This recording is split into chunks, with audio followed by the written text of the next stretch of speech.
Ardına davam eləyirik. Deməli, burada 15-17-ci suallar hamısı mətni əhatə eləyir. Baxın, mətni oxumadan necə yaza bilərəm ki, vaxtım çox getməsin. Burada deyir ki, 2026-cı il FIFA World Cup harda keçiriləcək? Mən baxaram. Görürəm ki, bax, bu birinci cümlədə hosted, yəni ev sahibəliyi edəcək. Hansı ölkələr? United States, Kanada və Meksiko. Bu ölkələrin adını görürəm. Görürəm B variantındadır.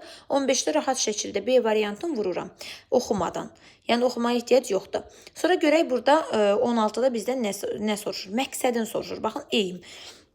Bunun məqsədi nə imiş? Mən tapmağa çalışıram. Baxaq, burada demək məqsədi soruşdu. Compete, deməli, niyə görə ölkələr ona ev sahibəlik etmək üçün bir-birinə yarışırlar. 18-də də komandalardan nə etməsi gözlənilir. Yəni, bizə bu suallar verilmişdi. Deməli, niyə görə bunun üstündə rəqabət var ki, kim ev sahibliyi etsin? Bir dənə baxaq. Sonra da məqsədinə baxaq. Aha, deməli, bax, compete sözü buradadır. Buradan tapıram. Ona nəyə görə deyir ev sahibəliyi etmək istəyir üçün yarışırlar? Because of economic and international prestige it brings. Ekonomik, iqtisadi və beynəlxalq prestij gətirdiyinə görə. Bax, bu cümləni yadda saxlayırıq. Bu, bunun deməli, niyə görə yarışdığının cavabıdır. Sonra, burada da var idi həmçinin, bir-birlərinə yarışırlar. Burada sonra bunun məqsədinə baxaq. Deməli, nəyə görə bu böyük imkan verir ölkələrə? Turizmi inkişaf etdirir, iş yerləri yaradır, infrastrukturu inkişaf elətdirir. Yəni, belə bir şeyləri var. Sonra görək məqsədi nədir, nə gətirir bu bizə? Elə həmin oxuduğumuz sözləri, yəni birlik gətirir, mədəni exchange, dəyişiklik gətirir. Biz bu sualların cavabını, yəni mətnə göz ardı eləyib baxdıq. İndi 16-da bizə nə sual verirdi? Verirdi ki, məqsədi nədir? Məqsədi nə ola bilər? Gəlin buradan tapaq. Görək, çox çətindir. Görək, baxaq. Burada deyir ki, snack and drinks. Mən belə bir şey oxumadım ümumiyyətlə. Turizm only turizm deyildi. Bilet söhbəti yox idi. Baxın, burada cavab C variantıdır. İminli bu international football, hətta futbol sözünün sinonim olan soccer, o da futboldur, onu yazmışdı bura. Ona görə C variantıdır. Niyə görə yarışırdılar? Dedikdə biz orada prestij üçün, yəni prestij gəlir üçün. Yəni bu söz orada var idi. Sonra nə gözlənilirdi? Gözlənilən o idi ki, deməli, uçuşu kənarlaşdırmaq, ancaq zaman playerlər, oyuncular üçün məşq eləmək, ətraf mühit siyasətlərini izləmək ya da yarış eləmək, səmimi bir yarış, xeyr. Burada başçılığı qazanmaq üçün yarış gedirdi. Yəni, komandalardan bu gözlənilirdi. Mətnə aid, yəni bu şəkildə. Yenə logical ending var, məntiq ardıcılıq, çöldə soyuqdur. Çöldə soyuqdursa, take off, papağını soyun. Take-off'un havaya qalxmaq mənası da var. Soyuqdursa niyə soyunuram? Şortik geyin. Niyə şortik geyinirəm soyuq havada?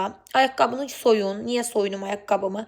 Paltonu geyin. Bəli, paltomu geyinə bilərəm soyuqdursa. Pəncərəni aç. Pəncərəni açmaram. Yəni 5-ci sinif səviyyəsində olan bir sözlərdir. 20-də deyir, imtahandan o kəsildi. O kifayət qədər oxumamışdı. Deməli, kəsilib, kifayət qədər də oxumayıbmış. İndi biz bunun ardını necə gətirək? Burada təzad yoxdur da. İnsan oxumayanda kəsilə bilər. Bu normal bir şeydir. Burada deyir ki, o imtahandan kəsildi. Çünki səbəbi var. Kifayət qədər oxumamışdı. Yəni, sonu götürsəm, əndi də götürə bilərəm. Bat sözü təzad bildirir. Elə bil mən deyirəm ki, o imtahandan kəsildi, amma oxumamışdı ki. Oxumayıbsa kəsilməlidir də, amma niyə deyim ki? Və yaxud da mən burada D variantı or və yaxud deməkdir. Və yaxud da kəsilməmişdi ki, ya da o imtahandan kəsildi, beləliklə o oxumamışdı ki. Xeyr, o oxumamışdı. Beləliklə də nəticəsini paylaşıram. İmtahandan kəsildi və imtahandan kəsildi. Yəni, B variantı ilə C variantında əvvəl onun oxumadığını bildirirəm. Deyirəm ki, o oxumamış deyə, beləliklə də nəticəsi belə oldu, kəsildi. Və yaxud da və nəticəsi belə oldu, kəsildi. 21-də isə clause istəyir bizdən. Baxın, deyir, o palto geyindi, çünki soyuq idi. Soyuğa görə bunu geyinib də nə səbəbə? Sual verək. Sual verəndə sualı çıxır onsuz da ki, nə səbəbə bunu geyindi? Çünki hava soyuq idi. Onsuz da çünki veribsə, deməli, burada bir reason var. 22-də isə umbrellamı avtobusda unutdum. Daha sonra güclü şəkildə yağış yağmağa başladı. Beləliklə özümü quruda bildim dəsmalla. Ya islanmadım, get wet islanmamaq deməkdir də didn't-a görə. Get wet islanmaqdır, didn't get islanmadım. Əgər çətirimi avtobusda unutmuşamsa, əlimdə artıq çətir yoxdursa və güclü yağış yağırsa, mən islanmalıyam. B variantında islanmadım. C variantında deyir ki, çətir altında quru qaldım. Axı çətir yadımdan çıxmışdı. Baxın, orada deyir axı, left unutdum. Leftin tərk etmək mənası da var. D-də deyir ki, yağışın içərisində qaçmalı oldum. Yəni, qaçırdım. Bəli, bu düzgün. Yeni maşın aldım. Nə əlaqə? İnsan avtobusdan düşən kimi çətirini unudub deyə gedib maşını almaz ki, gedib çətir alar da. Bu da məntiqsizdir. 23-də isə biz bu observe sözünün definition'ını tapmalıyıq. Observe sözü elə izləmək deməkdir də, watch deməkdir.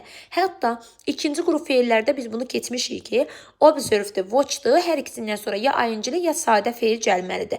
Yəni, observe'də baxmaq, müşahidə eləmək deməkdir. Watch da izləmək, baxmaq deməkdir. Ignore eləmək, yəni blok eləmək. Speak danışmaq, sürətli danışmaq. Interrupt sözünü kəsmək, build nəyisə tikmək, qurmaq. Yəni, observe sözü sırf baxmaq deməkdir. Yəni, bunu ikinci qrup feillərdən məncə hamımız bilirik. Yaxşı yadda da saxlayaq ki, bu nə deməkdir? Baxmaq deməkdir. 24-cü testdə. 24-cü testdə isə sifətin ardıcıllığını istəyir. Baxın, sifətin ardıcıllığında biz birinci fikri bildiririk. Yəni, məsələn, yeni sözü onun yaşıdır. Yeni, qoca, təzə. Silver sözü onun materialıdır. Yadınızda saxlayın, material sözü heç vaxt əvvəldə gəlmir. Material axırlarda gələn bir şeydir. Ona görə də silverin əvvəldə olduqlarını çıxıram. Sonra İtalyan onun origin'ın hansı mənbədə olduğunu bildirir ki, hansı mənşədə olduğunu bildirir. Yəni, məsələn, Azərbaycanlıdır, İtalyandır, çanta İtalyanskıdır, nə bilim, maşın İtalyan maşınıdır. Ona görə də orada C variantı düzgün ola bilməz. İtalyanı gətirib ən qabağa qoya bilmərəm. Mən burada deyirəm ki, new, burada yeni sözü, yəni fikir olsaydı, məsələn, gözəl, sonra yenini, birinci gözəli deyərdim, sonra yenini deyərdim. Deməli, yeni, cümüşü, İtalyan, sport, maşın. New silver, Italian sports car. Yəni, burada İtalyanı silverdən qabaq veribsə, bu yanlışdır. Çünki o ən axırda o gəlməlidir. Biz birinci onun cümüşü olduğunu bildirək, materialın bildirək, sonra onun İtalyan olduğunu, yəni mənbəsini bildirərik. Ona görə də burada B variantıdır. Silver həm də rəngidir onun əslində. Yəni, cümüşü rəngi deməkdir də. Sonra baxırıq 25-ə. 25-də ever ifadəsi, deməli, ever ifadəsi, bax, adı yadıma çıxdı, perfect zamanı bildirir. Perfect zamanı bildirir, yəni, məsələn, have you ever been to London, yəni Londonda heç olmusan, Londona heç getmisən deməkdir. Və yaxud da, nə bilim, have you ever gone to the zoo, zooparka sən getmisən. Nə bilim, kiməsə, məsələn, have you ever eaten sushi, heç sushi yemisən. Yəni, kiməsə sual verəndə heç, yəni bu mənanı ever verir. Heç bunu eləmisən, heç falan şey eləmisən, heç falan yerə getmisən. Yəni, biz burada have-dən, has-dən istifadə eləməliyik də. Yəni, did-dir, was-dır, is-dir, do-dur, bunlar işlənə bilməz. Cavab C variantıdır. Have-lə has olsaydı, yenə has-ı seçərdik. Çünki she-də has işlətməliyik də biz. Ümumiyyətlə, she-də do işlənməz deyə burada E variantı konkret yanlış idi. Ever zamanına görə biz has-dən istifadə elədik. Antonim cütün istəyəndə cheap ucuz deməkdir. Affordable-da nəyisə almağı, gücün çatmağı deməkdir. Yəni, ucuzdur ki, bu sənə görə sən bunu ala bilirsən, imkanın var. Hot-la varım ikisi də mülayim istə deməkdir. Large-la big hər ikisi böyük, geniş deməkdir. Noisy, səsküylü, quiet, sakit deməkdir deyə D variantı antonimdir. Slim və thin sözləri də arıq, nazik, nərmə-nazik deməkdir. 27-də kofeni xoşlayıram və baxın, burada və-ni siz çaşdırmasın. Elə bu so do I qaydasıdır da. Mən kofeni sevirəm. Deyirəm ki, və eləcə də mənim qardaşım da. So demək lazımdır burada. Bu inkar cümlə deyildi deyə Ayzəni vura bilmərəm. Ümumiyyətlə, Ayzənin yanında inkar olmalıydı. Ayzəni də vura bilmərəm. Çünki mənim birinci cümləm I don't like coffee olsaydı, mən oradan Ayzəni vura bilərdim. To, also, so hər üçü də təsdiqli işlənir. Desəz ki, bəs niyə to olmadı? Çünki yadınızdadırsa, to cümlənin sonunda işlənir. Desəz ki, niyə also olmadı? Çünki also mübtədi ilə xəbərin ortasında işlənir. Amma ən əvvəldə işlənən so idi. Hətta bu qaydanı yazanda belə yazırıq. Deməli, so, ortaya yazılır also, ən axırada yazılır to. So başda gəlir, also ortada, to ən sonda. Ona görə də burada doğru cavabımız so idi. Baxırıq 28-ci sualımıza. 28-ci sualda isə bizdən nə istəyir? Negativ cümləni istəyir. Doğru negativ cümlə. Topluda buna aid testi var. 20-30 dənə olmalıdır. Asandır. He don't know deyə bir şey yoxdur. He ilə does olmalıydı. Ona görə A variantı səhvdir. Did olanda feilin edi düşməlidir. Kökünü dəyişmiş feildirsə öz əvvəlki halına. Yəni məsələn bu I didn't see anything olmalıydı. Qəribə heç nə görmürəm. I didn't see, I didn't see ola bilməzdi. She doesn't like spicy food. O ədviyyatlı yeməyi xoşlamır, düzgündür. Nobody özü inkardır, nota ehtiyacı yoxdur. Yenə də did go olmalıydı. Didn't go, didn't went ola bilməz. Ed varsa did gələndə feilin edi düşür. Ed yoxdursa, kökün dəyişibsə öz əvvəlki kökünə qayıdır. Reported speechdə isə sözü deyən Tomdur. Yəni Tom dedi ki, mən ev tapşırığımı eləmişəm. Bitirmişəm. Tom dedi ki, o bitirib. Ev tapşırığını. Tom dedi, o bitirib. Hamısında görürəm ki, hiləri verib. Burada bir problem yoxdur. Tom dedisə bunu keçmiş zamanda, mən niyə onu indiki zamanda verməliyəm? Bu bəri başdan geçsin. Tom özünün ev tapşırığını edib. Bax, bunlara da həmişə diqqətli olma. Hiyə uyğun, Toma uyğun hiyə də uyğun hiz vermək lazımdır. Yəni, belə bəzən hör verilib, çaşdırılır, ay verilir, çaşdırılır. Yəni, bunlara diqqət etmək lazımdır. Biz baxırıq ki, burada have finished. Have finished'in bir əvvəlki zamanı hansıdır? Haddir də, düzdür. Deməli, mənim cavabım olacaq C variantı. E variantın seyizə görə onsuz da çıxmışdım. Burada da had var idi. Yəni, cavabım qaldı burada C variantı. He ilə has olmalıdır. Have ola bilməz. Yenə də səhv olardı. Burada həzi niyə yoxa çıxartdıq? Ona görə səhvdir. Burada həzi olduğu kimi saxladıq. Həmişə yadınızda saxlayın. Bu dırnağın içərisində olan zamanı bir zaman əvvələ atın. Gerundu istəyir bizdən. Gerund nədir? Gerund odur ki, feil, ayıncı.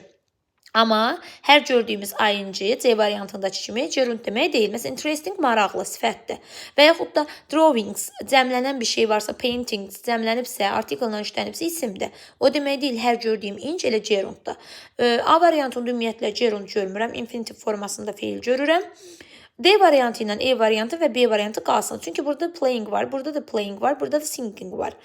B variantında feildən sonra gəldiyinə görə B variantı gerunddur. Amma to be'nin formalarından sonra əmizar was were-dən sonra gələn ayıncı gerund deyil, qarışdırmayaq. D variantında cümlə əvvəlində ayıncı gəlibsə, bəli, bu gerund ola bilər. Amma bir şərtlə, cümlənin başqa mübtədası olmasın. Gerund özü elə cümlənin mübtədası olur. Başqa mübtəda istəmir.